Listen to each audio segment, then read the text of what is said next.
Live updates: Russian troops will extend drills in Belarus, near Ukraine border. US and NATO officials have warned that the large-scale maneuvers pose a threat to Ukraine. The president of Ukraine, marking the anniversary of protests that toppled a pro-Russian government in 2014, urged his compatriots to fight for their future. Russia's large-scale military deployment in Belarus, which the United States has long warned could be used as a pretext to build an invasion force aimed at Ukraine, will be extended beyond Sunday when joint exercises had been scheduled to conclude, Belarus defense minister announced. After repeated assurances from Russia and Belarus that the drills would end this weekend as planned, the Belarusian defense minister said on Sunday that the two countries' militaries would continue to test their capabilities because of what they claimed were heightened tensions in eastern Ukraine. The apparent extension of the exercises, which NATO has said involve 30,000 Russian troops, Moscow's largest deployment on Belarus territory since the end of the Cold War, put further pressure on Ukraine, which shares a roughly 665-mile border with Belarus that is largely unguarded. Belarus' defense minister cited an escalation of violence in eastern Ukraine as the reason for continuing the exercises, although Ukrainian officials say Russia-backed separatists are responsible for the increase in tensions.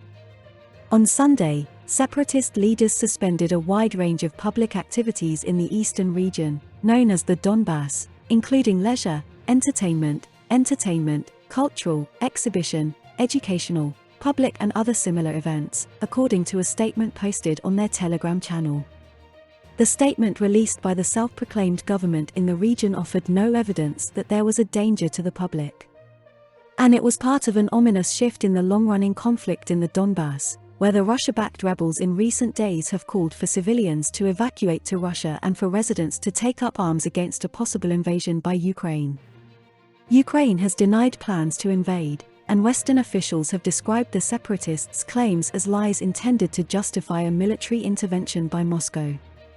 The Belarus defense minister said on Sunday that because of the growing military activity on the external borders of the Union state and the exacerbation of the situation in the Donbass, the presidents of Belarus and Russia have made the decision to continue the inspection of reaction forces.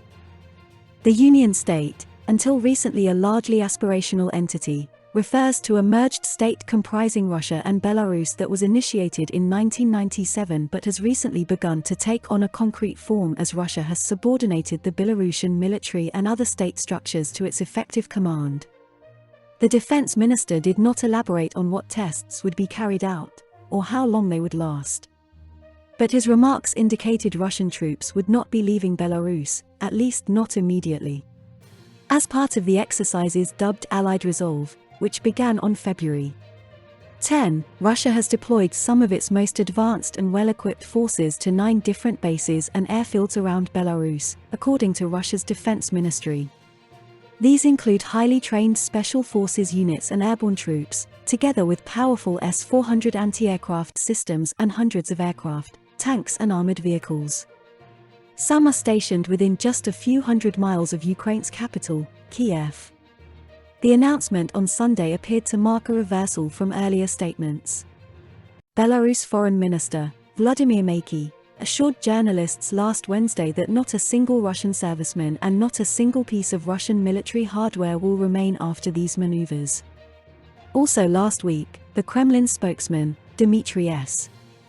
Peskov, said that Russia keeping troops in Belarus after the exercises is not being considered. From the time the exercises were announced in January, Western officials have warned that the Kremlin could be using them to deploy forces that could be used in a possible invasion of Ukraine. Last month, Jens Stoltenberg, the NATO Secretary General, warned that Russia had in the past used military exercises as a cover for preparing for military action, including before Russian troops seized the Crimean Peninsula in 2014. We've seen it many times before, that exercises, high readiness of forces as part of an exercise, is used as a disguise to launch an attack, Mr. Stoltenberg said,